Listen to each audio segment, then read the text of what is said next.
Welcome to Liturgy Live for the 23rd Sunday in Ordinary Time. My name is Alanna Burg, and with me, as always, is Father Ian VanHeusen. How are you doing, Father? Good to see you, Alana. Good to see everyone. Yeah, so interesting week. I sent you the message where we have a new wood carving in our main sanctuary. It's pretty sweet. I'm excited. He's also going to do an altar. We're maybe going to do some other like beautiful artwork, but it just really kind of I love it, man, because it's not I would say it's traditional, but it's not like what you would expect. Like it is like kind of a newer design. But the chapel and the wood carving. So it's pretty sweet. So I'm excited about it. Yeah. Yeah, super excited. Yeah. So, how was your week? How are you doing? Doing Doing good? good. Yeah, man, the CPAP machine. So I told you I had severe sleep apnea, which was keeping me a lot of times from religious life. Oh, you know what I just realized? I got to plug in my Ethernet. I was like, you're breaking up all of a sudden, which is I weird. know for like the first time. Typically that doesn't happen, right? Still, Yeah. let's all right. So hopefully that should work now. Okay. All right. So, anyways, so yeah, this like CPAP machine's giving me a new lease on life. I'm able to run more, just I have more energy, and I'm walking my dog a lot. And my dog though, man, I had to discipline him today. He's chewing up furniture. It's crazy. I hate That's that. not cool. Yeah. So I had to lay down the law a little bit. So we'll see if that works. Yeah. Um, but he's a big dog. He's a cute dog. Anatolian Shepherd.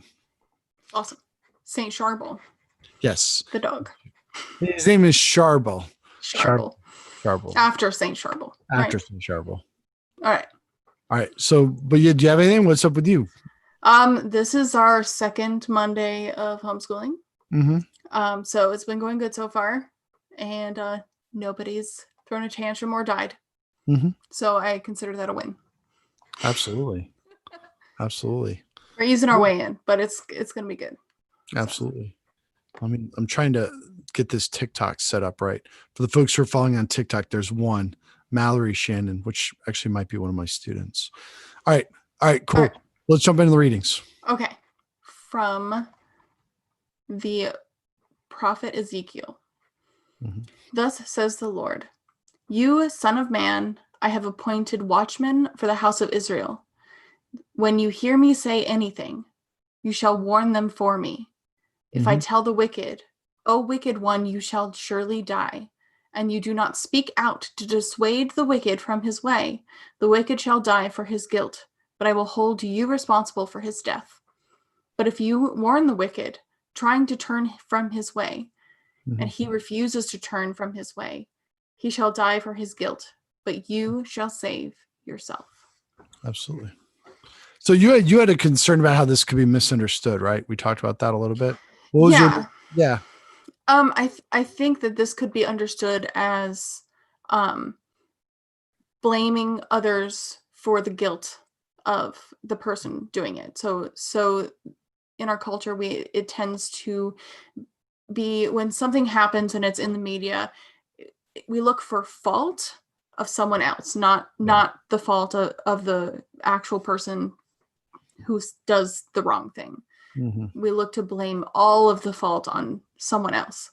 So I think it's really important to like look at what does this really mean, instead of undergirding that, because I think there's a both and situation, which I always talk about both and to the point of your annoyance.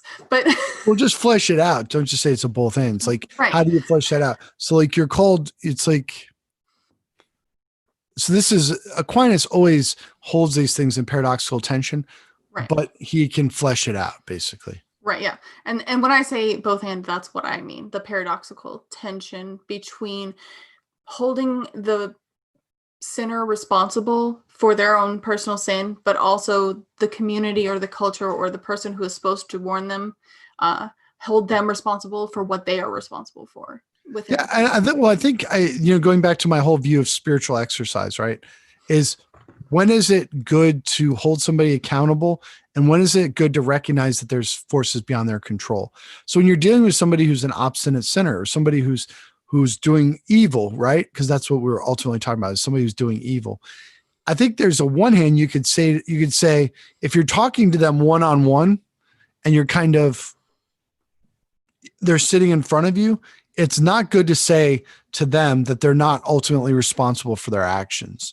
Like, and when it's always good to assume whoever's sitting in front of you and whoever you're talking to, it can control their life and can control the circumstances and can make it better, that they can adapt and change. Now, you and I both know that in some cases, that's not always the case, right? Like for some people, the abuse in their family might be so devastating.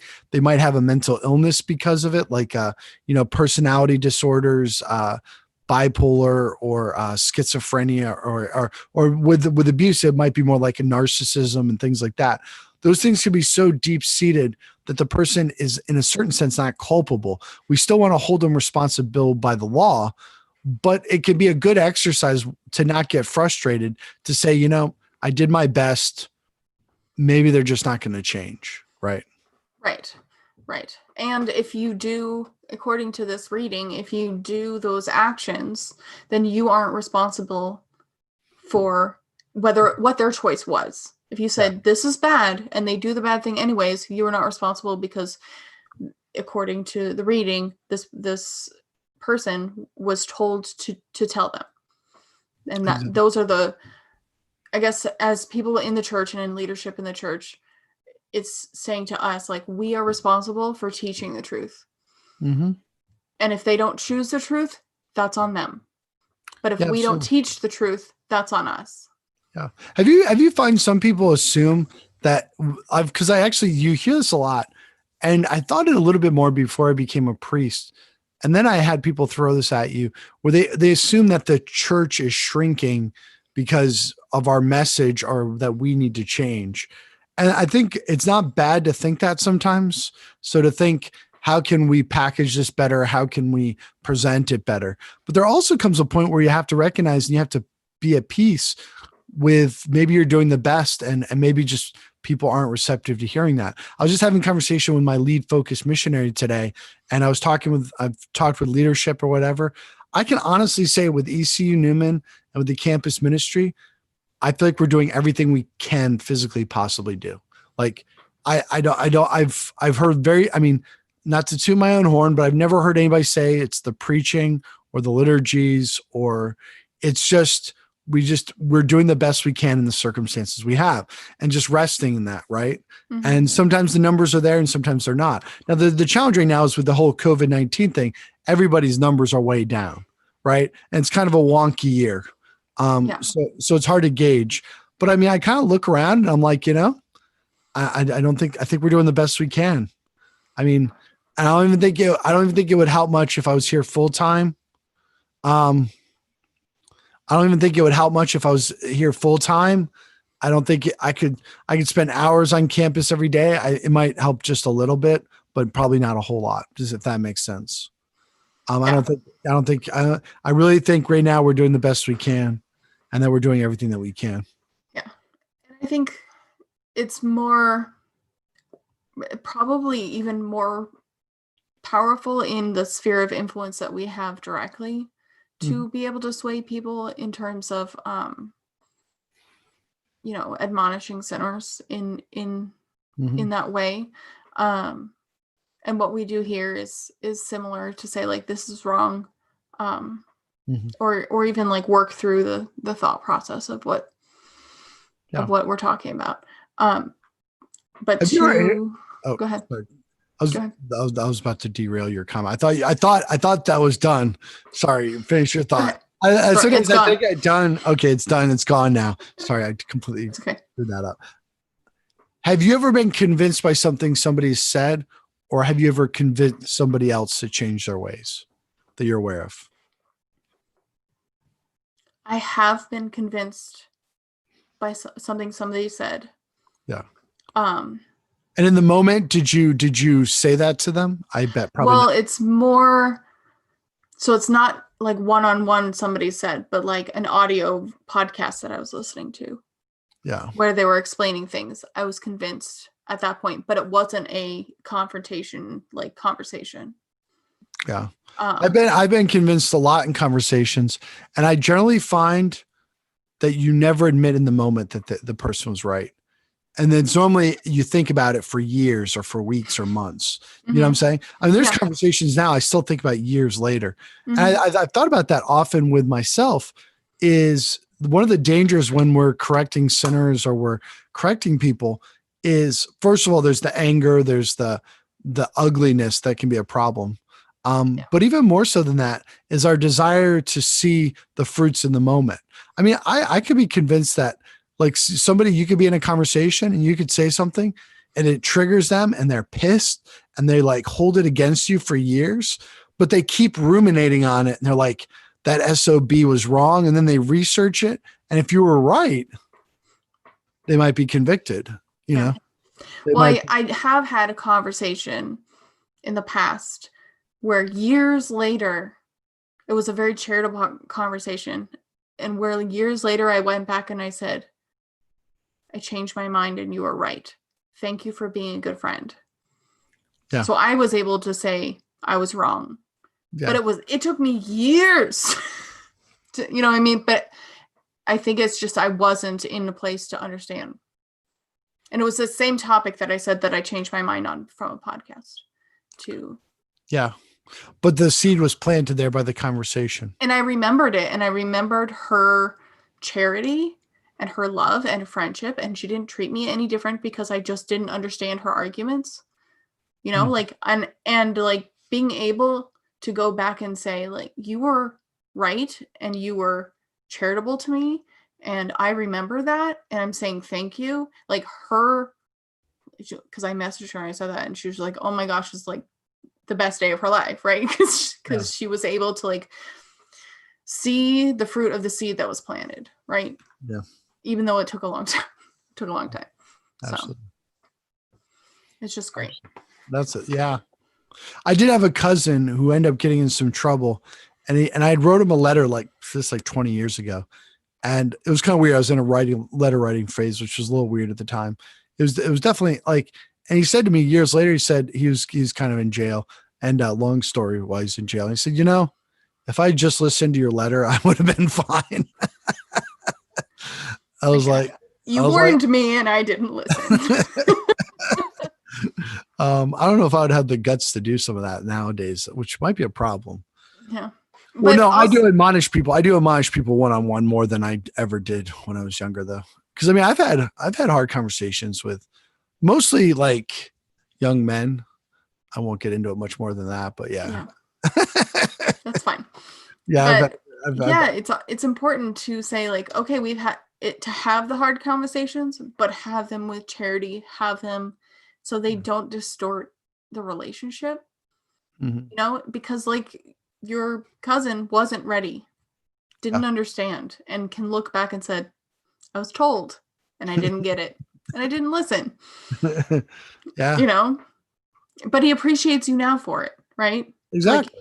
Like he knew that you were loving him in a way. And I never judged him about it. And I was never like that's the one thing that you don't have the value of when you're younger. Because in the younger, you're so live in the moment, right? It was like he probably made fun of me about it. He probably like talked to his friends, like, can you believe that my cousin, he was a crazy guy in high school and now he's getting all holier than thou. And he thinks he's so much better than everybody else. Who the hell does he think he is? You know, kind of thing. And so you think of all of those dynamics, right? Yeah. But then when he's like, oh crap, he was right. Yeah. Like, oh, I was told. It's hard. Well, and that's hard to come around and even admit, you know, it's like the realization is there, but then to admit to the person, you know, that takes an extra step of humility and a lot of grace. Yeah. To admit that you're wrong. My husband's actually really good at admitting, like when I can reason well and explain my side of things to him, he will say, you're right. I'm sorry. He's really good at saying you're right. I'm sorry. I am not really good at saying you're right. That's typical in a marriage. that a man is better at that, or he just learns. No. It's just the best way to go. I was talking with a friend of mine. He was talking about something with his wife. He was like, he said she did this. I said, you know, if you're a woman, wouldn't this be perfect to be bring up in 5 years? He's like, I know, right? He's like, that's totally what she would do to me. She'd bring it up in 5 years or like months. He's like, but I always can't do that. I can't do that as a man, whatever. No. It's kind of funny. But so I guess with my husband, I've been able to argue a position and change his mind. Yeah, that makes sense. Yeah, sorry. But we have that relationship where he trusts me, and it's not like I'm judging. It's just like, this is how I see it, and this is what I believe, and this is why. And then he'd say, okay, it might take 15 minutes and a break, and then come back and say, you're right, I'm sorry, I didn't understand what like where we were in this situation. Exactly. So all right, cool, let's get into the next reading. So props to my husband. And reading 2, second reading from Romans. Brothers and sisters, owe nothing to anyone except to love one another, for the one who loves one another has fulfilled the law. The commandments: you shall not commit adultery, you shall not kill, you shall not steal, you shall not covet, and whatever other commandment there may be, are summed up in this saying, namely, you shall love your neighbor as yourself. Love does no evil to the neighbor. Hence, love is the fulfillment of the law. Okay. Oh, I feel like this is so misunderstood, right? So we don't need the commandments. We just have love and mercy. I was just talking about this. I probably talk about this more than I should, but actually, no, I don't think I talk about it more than I should. But flesh that out. Well, okay, exactly. He got back at me there. So what does fulfillment mean? Okay, let's say soccer. Let's start with soccer, sports analogy. Okay. The fulfillment of soccer is to score goals, right? But if you say that all you do is you get 12 players on the pitch, or 11, I always forget which it is. All they can do, let's see, it's 4, 4, 2. So it's 11. Yeah, 11. If you say all I want, because the goal is to only score goals, then hypothetically, I can have 11 forwards and we'd be fine. We'd win every game. It's like, no, you wouldn't. You need 4 defenders. You need a goalie. You need midfielders. And really, when all is said and done, only a handful of players actually score goals, like 1, 2, or 3 players on a team. I mean, everybody has the potential, but the majority of goals are scored by a few people, right? So it's a similar kind of analogy with love. Like, yes, the fulfillment of the law is love, but you need the commandments. You need to regulate your emotions. You need to, not be promiscuous. You need to follow the law. You need to, follow the ethics. Does that make sense? Mm-hmm. Mm-hmm. And to fulfill it means to do all those things properly. Exactly. But it's the highest. So, I mean, I think the reason why this is important is the Pharisees. Hold up one second. Who's that? I have to run up to the NSO because for some reason they say I have mail or whatever. But I was just gonna leave my backpack here. And You're fine. Okay, cool. That was a student. No problem. So, anyways, so what was I say? So, where was I? Crap. You were talking about soccer, but then you were talking about how fulfillment of the law. Yeah, fulfillment of the law. Well, so the big thing is the reason why we need the fulfillment of the law to understand that is one of the tendencies, and you see it with young men a lot, more so with young men. It's actually a tendency more with young men, which is they get really focused on externals, right? This is the classic seminarians, right? So they're nitpicking the liturgy. And what I would say to any seminarian, and if there are any seminarians watching, if you're 19, 20, 21-year-old or 25-year-old, the age range for like early seminarians, if all you can remember from the Mass is everything that went wrong, and that's like your first thought, you're not fulfilling the law, right? The law is fulfilled in love. That is, all those things should be ordered. You should pay enough attention if you're in charge. But when you're entering into the Mass, you need to enter into forgetting. You need to enter into that cloud of unknowing. You need to enter into the ecstasy of the Mass. And I would struggle with that as a seminarian, trying to articulate that to seminarians, my brothers. I wasn't a priest, so they, generally speaking, they don't listen to brother seminarians as much. But I would find it very frustrating because we'd come out of mass, and a lot of times, I'll be honest with you, I would have a lot of intense experiences with seminary mass, and I still have a lot of intense experiences with the mass as a priest. Maybe I shouldn't be talking about this so flippantly, but a lot of profound experiences. And so I would come out and I would be like just radiating love from like the center of my heart, just feeling on fire. And the guy would be like, "Did you notice that song was terrible?" I was like, "I don't even remember, like I don't even remember the song."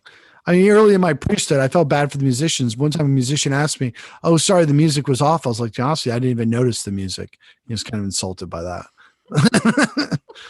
But yeah.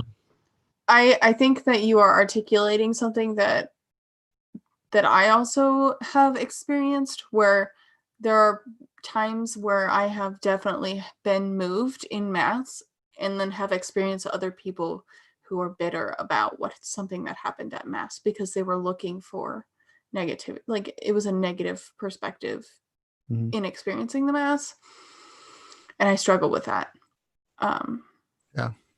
That's why what I did was I just stayed after and tried not to talk to anybody for a few minutes after mass. Tried to avoid people for a while. Yeah. Yeah. And when it comes to just anticipating with love, I think that what your experience, I don't think that you said it flippantly. I think that your experience is profound, and being able to say that, to say like, I've had profound experiences in the mass, even though it wasn't perfect.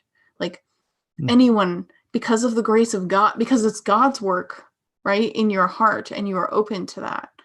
I think that's a really important thing to say, instead of constantly just being upset about liturgy and everything that's wrong, and be what's right in the mass.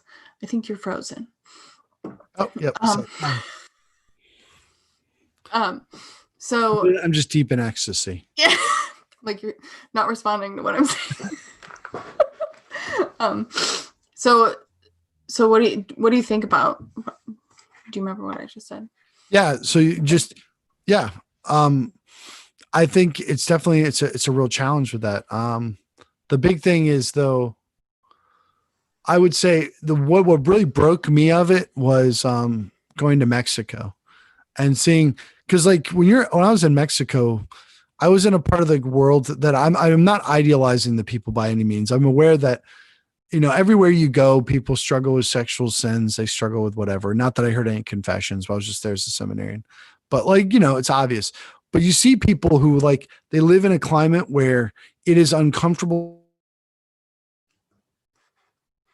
You cut out. What happened? It is uncomfortable for what? He's gone. Oh no. Okay, well, everyone, I don't even know if we're live anymore because it's his Facebook that's doing it. So,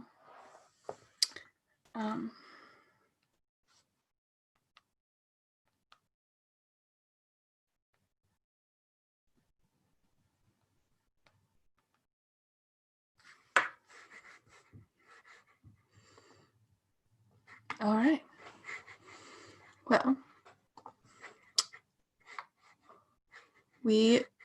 he must have lost power or something. So I will come back on live when and if I get a hold of him.